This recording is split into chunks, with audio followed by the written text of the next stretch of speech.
Oi pessoal, tudo bom? Como eu havia comentado com vocês, eu vou fazer uma revisão, deixar aqui gravado no cigarro, sobre hidrólise de sais e também sobre solução tampão. Tá bem? Como hoje um exercício daqueles que a gente fez lá na sala de aula, vou deixar ali para vocês, se quiserem acessar, para relembrar alguma coisa, darem uma olhadinha, vocês deem uma olhadinha, certo?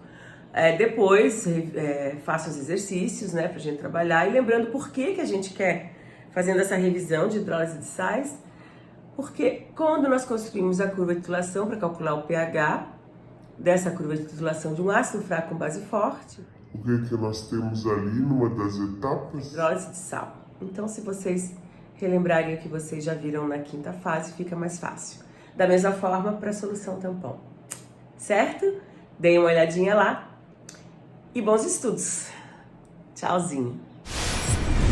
Vamos lá, iniciando com o exercício, revisão, né? Vamos fazer aqui uma revisão de hidrólise de sais, então.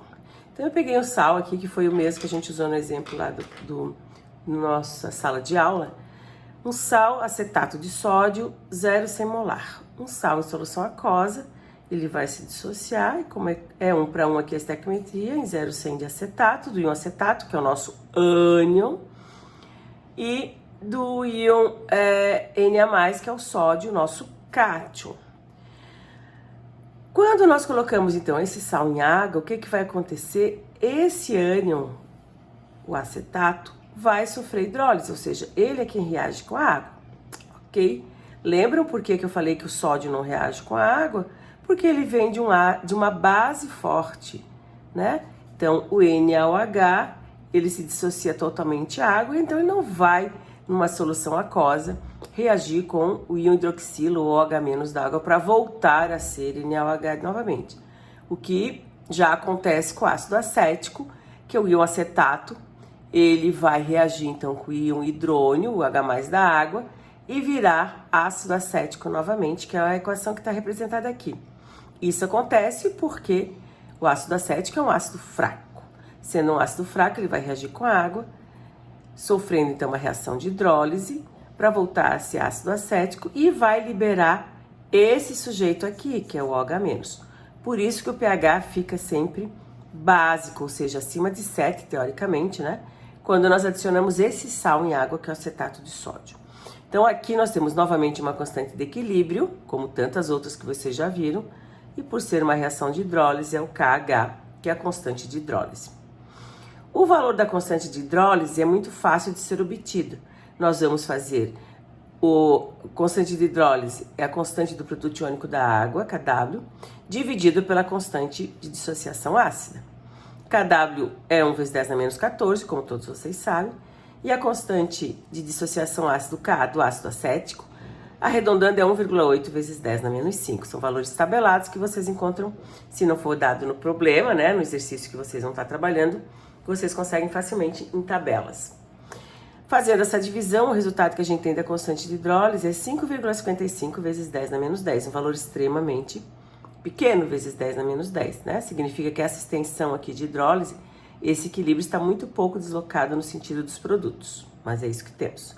Se a gente tem uma constante de hidrólise aqui, então, já calculada, agora nós vamos saber, a gente quer saber o pH dessa solução a hora que nós temos o sal, né, dissolvido em água. Então, nós vamos pegar a constante de hidrólise dessa reação aqui e colocar aqui a expressão. Lembrando que a concentração inicial do sal dissociado era 100 molar, tá aqui. Porém, a hora que começa a hidrólise acontecer, parte então desse íon acetato, que vai virar ácido acético e OH-. Que parte? Quanto? Nós não sabemos. Por isso a gente coloca X e X e X. Então, inicialmente nós tínhamos 0,100 molar antes do equilíbrio ocorrer. A partir do momento que o equilíbrio começa a acontecer, uma fração desse íon acetato, do ânion, né, vai passar aqui para produtos. Que fração é essa? É X. Nós vamos calcular. Calculando esse X, olha aqui, nós vamos ter então o quê? O valor do X é o nosso próprio concentração de OH-. E aí a gente calcula o pH e, consequentemente, nós teremos o pH, certo? Então, aqui a constante de hidrólise está aqui, vai ser como qualquer constante de equilíbrio, é produto sobre reagente. Quem é nosso produto? É o ácido acético, a concentração de ácido acético, que multiplica a concentração de OH-, que é o íon hidroxila, sobre o nosso reagente, que nesse caso aqui é uma reação aqui, né, de hidrólise. A água nunca entra nessa constante de equilíbrio, porque ela tem um valor de concentração constante, e a gente já considera que a água, esse valor como é constante, ele vai se juntar a essa outra constante, certo? E aí, então, nós temos concentração do ácido acético, né, do nosso produto, que multiplica a concentração de OH- dividido pela concentração, opa, aqui eu errei, pela concentração do nosso reagente, deixa eu corrigir aqui, ó, aqui tá errado, do nosso reagente, que é o íon acetato. O ácido acético tá aqui em cima. Né? É essa expressão aqui, ó, que a gente transformou aqui nessa equação. Substituindo, então, o KH é 5,55 vezes 10 a menos 10. Ácido acético, concentração de CH3COH é X. Concentração de OH- a gente botou aqui OH-, sobre a concentração do acetato. Então, a gente tem 5,55, que é a constante de hidrólise. A concentração do ácido acético ali, né, que é o nosso produto, é X.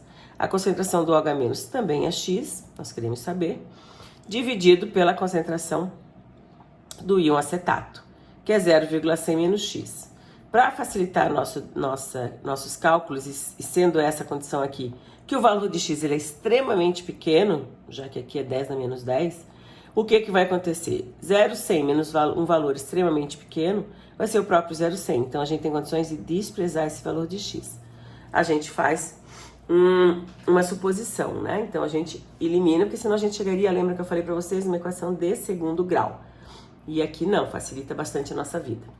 Então, desprezando aqui, nós vamos ter que concentração de OH-, que é a concentração do X, vai ser igual a 5,55 vezes 10 na menos 10, raiz quadrada, porque aqui a gente vai ter x quadrado. Então, a gente tira o quadrado, vai ser raiz quadrada do KH vezes a concentração de 0,100. Passa para cá, lembram? Se está desse lado dividindo, passa para cá multiplicando. Fazendo essa equação, a concentração de OH- vai dar, então, que é o x, né? 7,42 vezes 10 na menos 6. Tiramos o log, e nesse log nós vamos ter o POH, que vai dar 5,13, que é o logaritmo de 7,42 vezes 10 na menos 6. Mas eu não quero saber POH, eu quero saber o pH. E aí vocês lembram que pH mais POH é igual a 14. Consequentemente, 14 menos 5,13 vai ser 8,87. Então, como a gente esperava, né? A gente já sabia, pela equação aqui, qualitativamente, que o pH seria maior que 7, porque temos o excesso aqui de OH-, né? Quanto seguiu, né, o cálculo como nós esperávamos, então deu maior que 7, deu resultado final 8,87. Então aqui é um exemplo de hidrólise de um sal, certo? É isso aí, nossa revisão para essa parte está feita. Revisãozinha aqui do solução tampão. O que é uma solução tampão?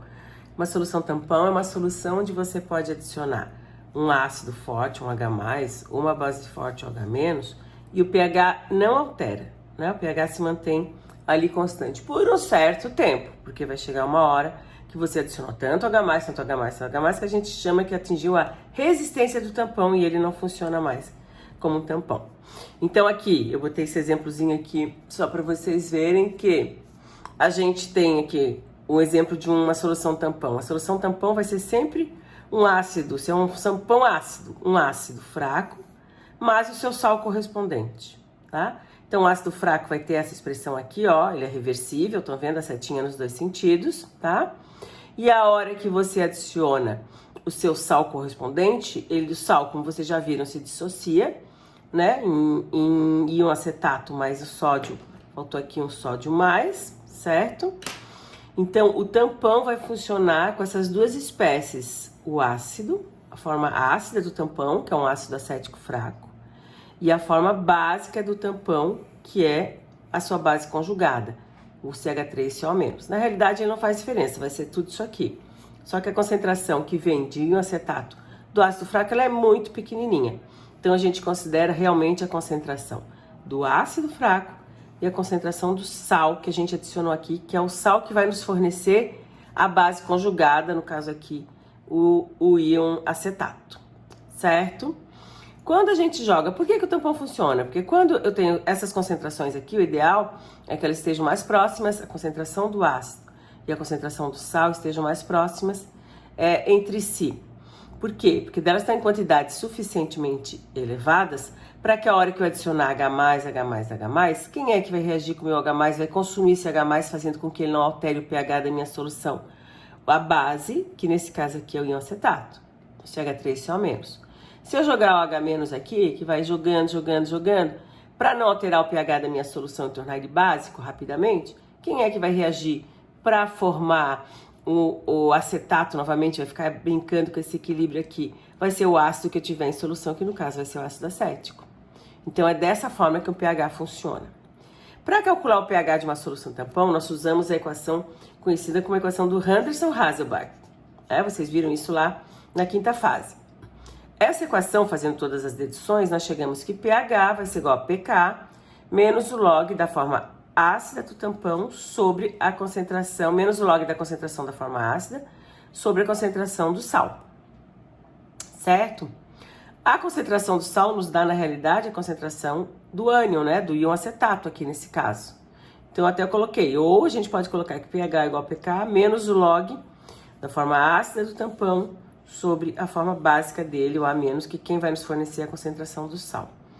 Em alguns livros, eles usam aqui como sinal mais, tá? Positivo, só que aqui inverte, é o sal em cima pelo ácido embaixo. Tanto faz, o resultado final será o mesmo.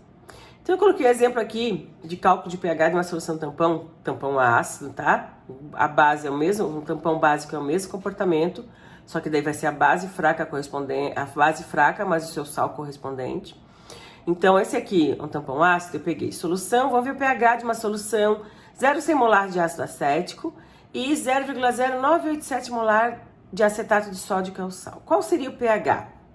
Então, o primeiro passo, sendo que o Ka é 1,8 vezes 10 a menos 5. Como a formulazinha é pH igual a pKa, vamos calcular primeiro o pH,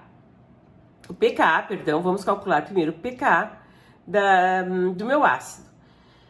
É por analogia, né? Se pH é igual a menos log de concentração de H+, pKa vai ser menos log de Ka. É só isso. Então, pKa, para esse caso, vai ser menos log de 1,8 vezes 10 a menos 5. pK vai ser 4,74. Eu só vou substituir os valores que eu tenho, então, na minha equação. Nessa equação aqui. pH vai ser igual a 4,74, que é o pKa, menos o log do ácido, que é 0,100, sobre a concentração do A-, ou do sal, que é 0,0987, que foi os valores que eu coloquei aqui pra gente fazer. Calculando, 0,100 dividido por 0,0987 dá 1,013. Então, vai ser 4,74 menos o log de 1,013, que é 0,00568. Então, o pH final dessa solução tampão deu 4,73. Vocês veem que baixa muito pouquinho, tá? Esse é o tampão. Uma solução tampão, ela funciona bem dentro dessa faixa aqui, ó. O pH vai ser igual ao pKa mais ou menos uma unidade. Então, no nosso caso aqui, o ácido acético junto com a solução de acetato, ele é um bom tampão quando eu preciso fazer uma reação, quando eu preciso fazer uma titulação, um determinado pH que não pode ser alterado, que vai ter que variar entre pK, que é 4,74 menos 1, ou seja, 3,74, a pK mais 1, que é 5,74. Então, ele variaria bem, você conseguiria utilizar bem esse tampão numa faixa de 3,74 a 5,74. Foi o que isso aqui vocês já viram. Claro que não é tão certinho assim, tá? Existe uma tabela, enfim, onde você vai... eu quero fazer uma solução em pH 7. Qual é o tampão adequado para eu usar? Aí vocês vão lá e dar uma estudada para ver qual é. Entenderam? Então aqui, bem rapidinho, por que a gente tá vendo aqui, como eu falei no início do vídeo, por que a gente tá vendo aqui sobre solução tampão? Porque na nossa curva, vou botar aqui, ó, na nossa curva de titulação de um ácido fraco com uma base forte, que seria isto aqui o pH e aqui o volume da base, por exemplo, né, que a gente tá adicionando, aqui é o ponto de equivalência, se eu estou nessa região aqui, né, da minha curva, antes do ponto de equivalência, eu formo a solução tampão, porque justamente é quando eu tenho o meu ácido fraco na bureta e estou adicionando uma base onde a reação que vai ocorrer ali no Erlenmeyer é um produto dela, é um sal. Então, justamente estou criando um tampão aqui, que vai funcionar, como eu falei para vocês, até certo ponto. Daqui a pouco eu adicionei tanta base que ele cheguei na resistência do tampão. Ok? Por isso que a gente está vendo tampão, porque são conhecimentos que vocês têm, conhecimentos prévios que ajudam agora a facilitar os cálculos nesse momento que a gente está aqui. Feito, pessoal? Então, deem uma olhadinha. Essa é a revisão de hidrólise de sais e de solução tampão. Até mais!